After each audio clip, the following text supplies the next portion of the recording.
My journey with narrative astrology actually started with a business card, of all things. I was on my way to my very first professional astrology conference, and my mentor encouraged me to make a set of business cards. I was super nervous about the conference, and I basically took all of that anxiety and channeled it into the design process for these business cards. I must have spent hours trying to figure out what to put under the title thing. I think anybody else in my position probably would have just said astrologer, but that didn't feel like enough. It didn't feel sturdy enough to support my claim that I belonged in this community. And so I agonized until finally I was like, okay, I thought about a bunch of older astrologers I knew who were really struggling to write that book everybody was waiting for. And I was like, well, I haven't written a book, but I'm pretty good with words, and I think that writing a book is going to be a little bit easier for me than it might be for other people. And so maybe this words thing, maybe there's something to it. Maybe I have something to offer the community here. And so I wrote narrative/astrology. Before I went, I showed the cards to my mentor, and he held them out and studied them carefully. And I was like, oh no, what did I do? And he finally looked at me and he said, narrative astrology, keep that. That's going to be really important. And I didn't think about it for quite a while. And I went to this conference, and I noticed that over time, things started to really change in the community. When I first went to this conference, there was this really big debate going on about fate versus free will in astrology. There were the modern evolutionary astrologers. I was part of the evolutionary community who were very, very into free will and emphasizing that in readings. And there was this nascent, growing community of people who were kind of orbiting the Project Hindsight project that was translating ancient astrological manuscripts that was starting to move in a very decided fate direction, emphasizing fate.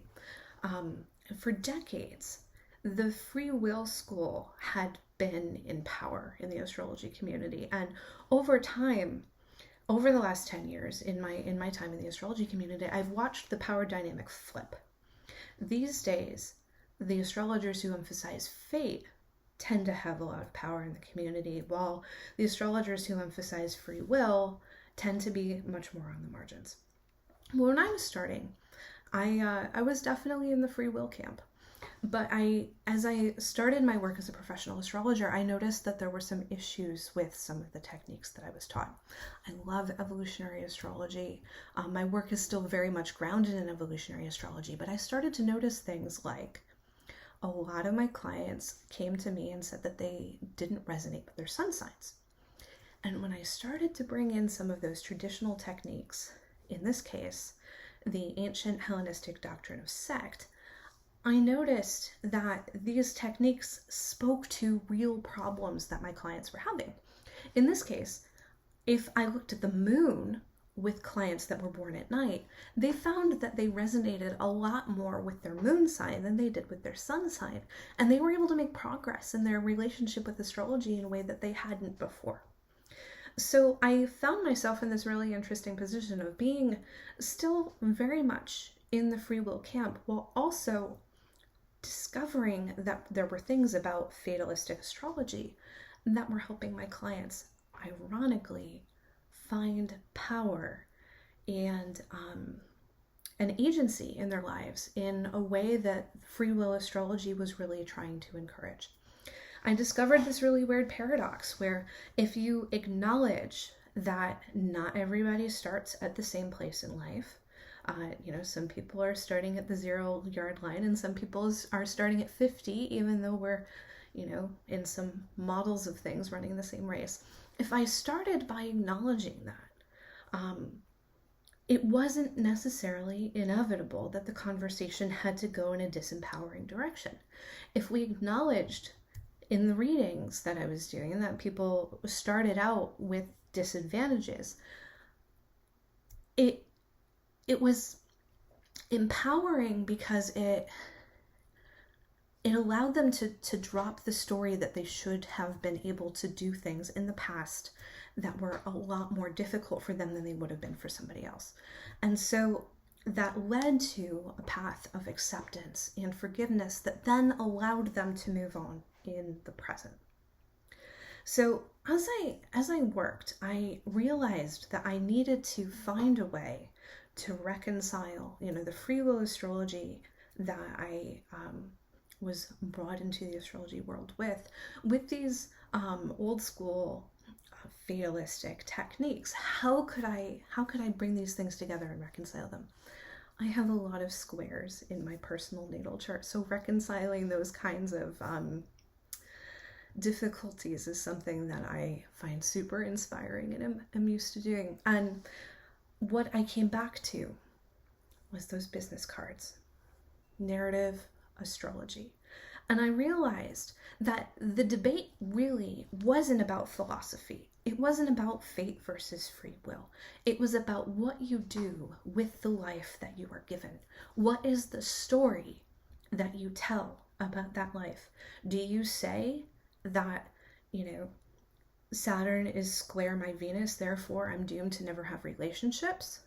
Or do you recognize that having Venus square your Saturn is more difficult maybe than having Venus trine your Neptune or your moon in certain ways?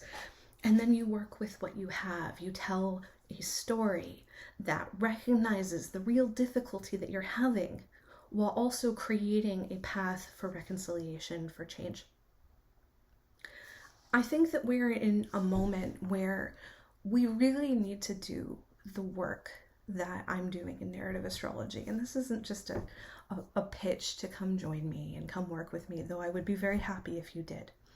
But I believe in this moment in history, fatalism is, quite frankly, fatal. Right now, there is a lot of despair and there's a lot of hopelessness and people are scared.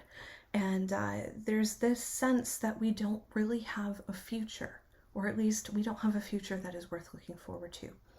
And I think that doing this work of working with stories and using astrology and the natal chart and the transits as a framework to help us to imagine a story about a better future, possibly by looking to the past, possibly by looking to, alternate narrative structures like imaginative fiction, science fiction and fantasy has been imagining better futures for decades.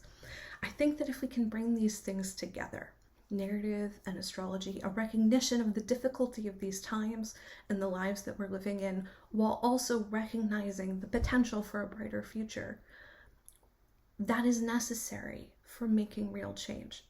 There's this saying that has practically become a cliche, and I don't know who's responsible for it, that you can't see it if you can't be it. And I think that astrology, and narrative astrology in particular, has the potential to help us to build those better futures, to help us imagine things that we can't really see in the presence by sitting down and reading the symbols and seeing what they can do.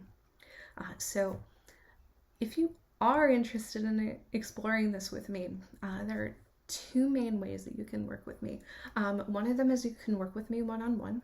I offer tea with an astrologer readings where we sit down and we hash this stuff out.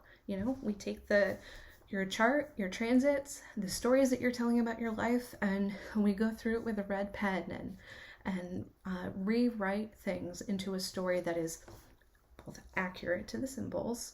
We're not fleeing into the light here, but that is one that is inspiring and makes you want to get up in the morning. And I also have a community called the Narrative Astrology Lab where we come together and do this work together. We meet just about every week on Zoom, and we have a Discord server, and it's a place where you can find other people who are doing this work, other people who want to build that better future together. And so if that sounds interesting to you, I hope that you will reach out. You can find the lab and my readings on my website, adapembroke.com.